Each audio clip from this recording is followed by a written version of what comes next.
नमस्कार। जय माँ संतोषी देवी नमो नमः।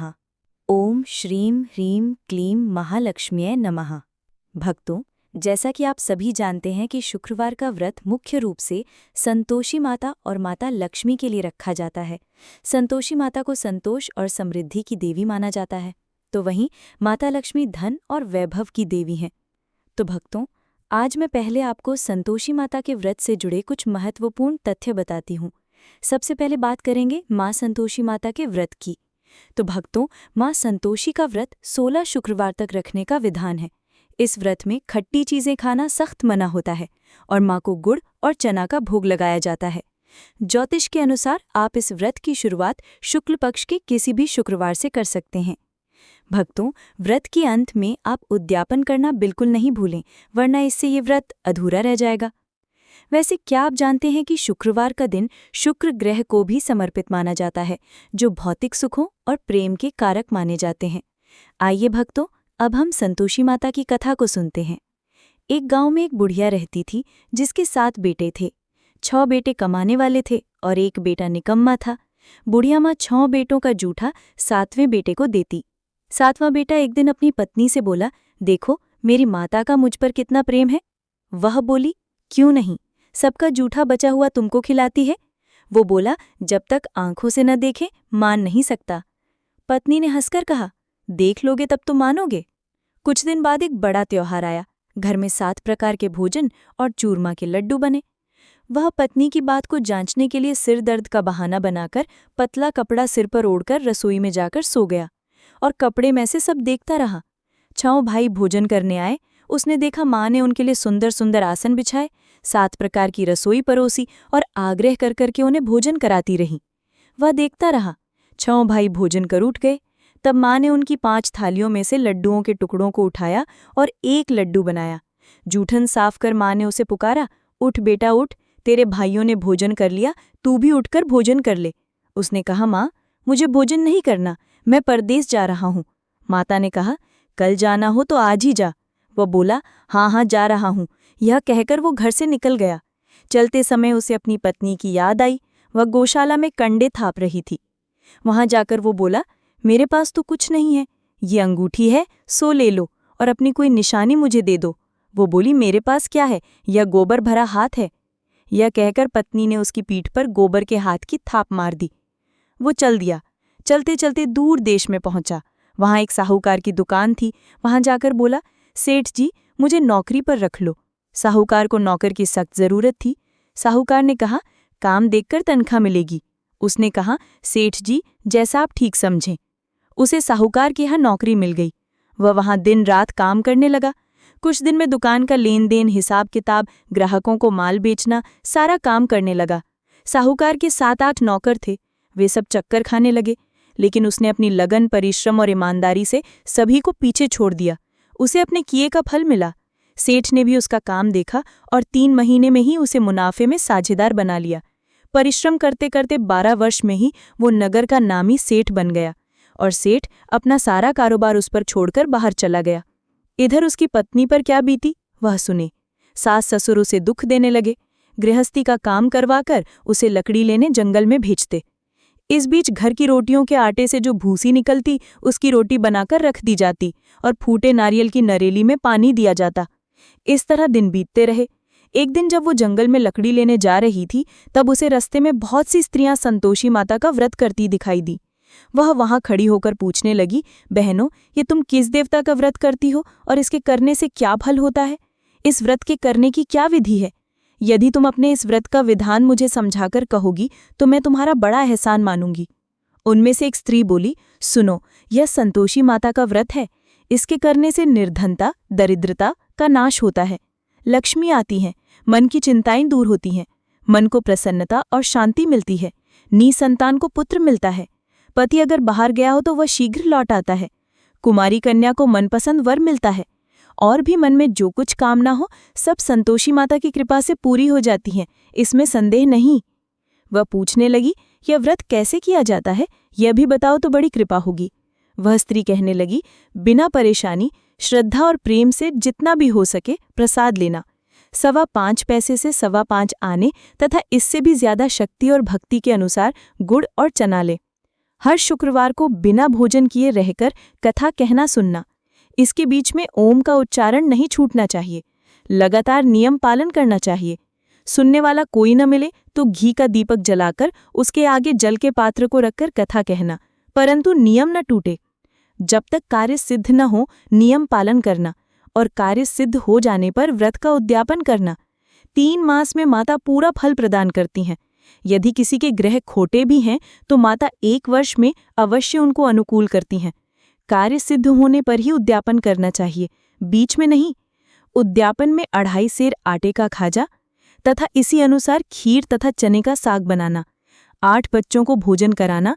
जहां तक मिले देवर जेठ भाई बंधु कुटुंब के लड़के लेना, न मिले तो रिश्तेदारों और पड़ोसियों के लड़के बुलाना। उन्हें भोजन करा यथाशक्ति दक्षिणा दे माता का नियम पूरा करना। ध्यान रखना उस दिन घर में कोई खटाई न खाए। यह सुन वह वहां से चल दी। रस्ते में लकड़ी के बोझ को बेच दिया और उन पैसों में गुड़ चना ले माता के व्रत की तैयारी कर आगे चली। रस्ते में संतोषी माता के मंदिर में जाकर माता के चरणों में गिरकर विनती करने लगी, हे माँ, मैं दीन हूँ, निपट मूर्ख हूँ, व्रत के नियम कुछ जानती नहीं, मैं बहुत दुखी हूँ। हे माता, मेरा दुख दूर कर, मैं तेरी शरण में हूँ। माता को दया आए। एक शुक्रवार बीता कि दूसरे शुक्रवार को ही उसके पति का पत्र आया और तीसरे शुक्रवार को उसका भेजा हुआ पैसा आ पहुंचा। यह देखकर जेठानी मुंह से कोड़ने लगी। इतने दिनों बाद इतना पैसा आया, इसमें क्या बड़ाई है। लड़के ताने देने लगे। काकी के पास अब पत्र आने लगे, रुपया आने लगा, अब तो काकी की खातिरदारी होगी। अब तो काकी बुलाने से भी नहीं बोलेगी। बेचारी सरलता से कहती, भैया पत्र आए रुपया आए तो हम सबके लिए अच्छा है। ऐसा कहकर आंखों में आंसू भरकर संतोषी माता के मंदिर में जाकर मातेश्वरी के चरणों में गिरकर रोने लगी। माँ, मैंने तुमसे पैसा नहीं मांगा, मुझे पैसे से क्या काम, मुझे तो अपने सुहाग से काम है। मैं तो अपने स्वामी के दर्शन और सेवा मांगती हूँ। तब माता ने प्रसन्न होकर कहा, जा बेटी, तेरा स्वामी जल्दी ही आएगा। यह सुन खुशी से बावली हो वह घर आकर काम करने लगी। संतोषी माँ विचार करने लगी, इस भोली पुत्री से मैंने कह तो दिया कि तेरा पति शीघ्र आएगा, पर आएगा कहाँ से? वह तो इसे स्वप्न में भी याद नहीं करता। उसे इसकी याद दिलाने तो मुझे ही जाना पड़ेगा। संतोषी माता ने उस बुढ़िया के बेटे को स्वप्न में समझाया, पुत्र, तेरी घरवाली कष्ट उठा रही है। यह बोला, हाँ माता, ये तो मुझे भी मालूम है, परंतु क्या करूं, वहां कैसे जाऊं? परदेश की बात है, लेन देन का सारा हिसाब किताब है, कोई जाने का रास्ता नजर नहीं आता। आप ही कोई राह दिखाएं कि वहां कैसे जाऊं? माँ कहने लगी। सवेरे नहा धोकर संतोषी माता का नाम ले, घी का दीपक जला दंडवत कर और दुकान पर जा बैठना। देखते देखते तेरा लेन देन चुक जाएगा, जमा माल बिक जाएगा, सांझ होते होते धन का ढेर लग जाएगा। वह अगले दिन सुबह बहुत जल्दी उठा। उसने अपने मित्र बंधुओं परिचितों से स्वप्न में माता द्वारा कही गई बात कह सुनाई। वे सब उसकी बात सुनकर उसकी खिल्ली उड़ाने लगे। वे कहने लगे कि कहीं कभी सपने की बात भी सच्ची होती है। एक बूढ़ा व्यक्ति बहुत समझदार था। वह बोला, देखो भाई, मेरी बात मानो, इस तरह सच या झूठ कहने के बदले देवता ने जैसा कहा है वैसा ही करना, तेरा क्या जाता है। बूढ़े की बात मानकर नहा धोकर उसने संतोषी माता को प्रणाम किया, फिर घी का दीपक जलाकर दुकान पर जा बैठा। शाम तक धन का ढेर लग गया। वह हैरान हुआ, मन में संतोषी माता का नाम ले प्रसन्न हो घर जाने के वास्ते गहना कपड़ा व सामान खरीदने लगा। सब काम से निपट अपने घर को रवाना हुआ। उधर उसकी पत्नी जंगल में लकड़ी लेने गई। लौटते वक्त थक जाने के कारण संतोषी माता के मंदिर पर विश्राम करने बैठ गई। ये तो उसका रोज रुकने का स्थान था। धूल उड़ती देख उसने माता से पूछा, हे माता, ये धूल कैसी उड़ रही है? माँ ने कहा, हे पुत्री, तेरा पति आ रहा है। अब तू ऐसा कर, लकड़ियों के 3 बंडल बना, एक नदी के किनारे रख, दूसरा मेरे मंदिर पर रख और तीसरा अपने सिर पर रख। तेरे पति को लकड़ी का बंडल देखकर मोह पैदा होगा। ये यहाँ रुकेगा, नाश्ता पानी बना खाकर माँ से मिलने जाएगा। तू लकड़ी का बोझ उठाकर जाना और बीच चौक में लकड़ी का बंडल डालकर 3 आवाजें जोर से लगाना, लो सासू जी, लकड़ियों का बंडल लो, भूसी की रोटी दो, नारियल के खोपरे में पानी दो, आज कौन मेहमान आया है। संतोषी माँ की बात सुनकर वो बहुत अच्छा माँ कहकर प्रसन्न मन से लकड़ियों की 3 बंडल बना लाई। एक नदी के तट पर, दूसरा माता के मंदिर पर रखा। इतने में ही मुसाफिर वहां आ पहुंचा। सूखी लकड़ी देख उसको इच्छा हुई कि अब यहीं विश्राम कर ले और भोजन बनाकर खा पीकर गांव चले। इस प्रकार भोजन कर विश्राम कर वह अपने गांव में आ गया। उसी समय बहू सिर पर लकड़ी का बंडल ले आई। उसने बंडल को आंगन में डाल जोर से 3 आवाजें दी। लो सासू जी, लकड़ी का बंडल लो, भूसी की रोटी दो, नारियल के खोपरे में पानी दो, आज कौन मेहमान आया है। ये सुनकर सास ने अपने दिए हुए कष्टों को भुलाने के लिए कहा, बहू तो ऐसा क्यों कहती है, तेरा मालिक ही तो आया है, बैठ मीठा भात खाकर कपड़े गहने पहन। पत्नी की आवाज़ सुनकर उसका स्वामी बाहर आया और उसके हाथ में पहनी अंगूठी देख व्याकुल हो गया। उसने माँ से पूछा, माँ ये कौन है। माँ बोली, बेटा ये गली पत्नी है, आज 12 वर्ष हो गए हैं जब से तू गया है, तब से सारे गांव में जानवर की तरह भटकती फिरती है, कामकाज कुछ नहीं करती, 4 समय आकर खा जाती है। अब मुझे देखकर भूसी की रोटी और नारियल के खोपरे में पानी मांगती है। वह बोला, माँ मैंने इसे भी देखा है और तुम्हें भी, मुझे दूसरे घर की चाबी दो, मैं उसमें रहूंगा। ठीक है बेटा, जैसी तेरी मर्जी, कहकर माँ ने चाबी का गुच्छा बेटे के सामने रख दिया। उसने दूसरे घर को खोलकर सारा सामान जमाया। एक ही दिन में वहां राजा के महल जैसा ठाट-बाट बन गया। अब क्या था, वह सुख भोगने लगी। अगला शुक्रवार उसने पति से कहा, मुझे संतोषी माता का उद्यापन करना है। पति बोला, बहुत अच्छा, खुशी से कर लो। वह उद्यापन की तैयारी करने लगी। जेठ के लड़कों को भोजन के लिए कहने गई, उन्होंने मंजूर किया, परंतु पीछे से जेठानी ने अपने बच्चों को सिखलाया, देखो रे, भोजन के समय सब लोग खटाई मांगना, जिससे उसका उद्यापन पूरा ना हो। लड़के भोजन करने आए, खीर पेट भरकर खाई, परंतु बात याद आते ही कहने लगे, हमें कुछ खटाई खाने को दो, खीर खाना हमें भाता नहीं, देखकर अरुचि होती है। लड़के उठ खड़े हुए, बोले, पैसे लाओ। भोली बहू कुछ जानती न थी, उसने उन्हें पैसे दे दिए। लड़कों ने बाजार जाकर उन पैसों से इमली खरीदी और खाई। यह देखकर बहू पर माताजी ने क्रोध किया। राजा के दूत उसके पति को पकड़ कर ले गए। अब सब मालूम हो जाएगा जब जेल की रोटी खाएगा। बहू से ये वचन सहन नहीं हुए, वह संतोषी माता के मंदिर में गई और कहने लगी, माता तुमने ये क्या किया, हंसाकर क्यों रुलाने लगी। माता बोली, पुत्री तूने मेरा व्रत भंग किया है, इतनी जल्दी सब बातें भुला दी। वह बोली, माता भूली तो नहीं हूँ, ना कुछ अपराध किया है, मुझे तो लड़कों ने भ्रम में डाल दिया, मुझे क्षमा करो माँ। माँ बोली, ऐसी भूल भी कहीं होती है। वह बोली, अब कोई भूल नहीं होगी, अब बताओ मेरे पति कैसे आएंगे। माँ बोली, पुत्री जा, तेरा पति तुझे रास्ते में ही आता मिलेगा। वह मंदिर से निकलकर बाहर आई तो रास्ते में उसे अपना पति आता हुआ मिला। उसने पूछा, कहाँ गए थे। वह बोला, इतना धन जो कमाया है उसका कर राजा ने माना था, वह भरने गया था। वह प्रसन्न होकर बोली, भला हुआ, अब घर चलो। फिर अगला शुक्रवार आया। वह बोली, मुझे संतोषी माता का उद्यापन करना है। पति ने कहा, ठीक है करो।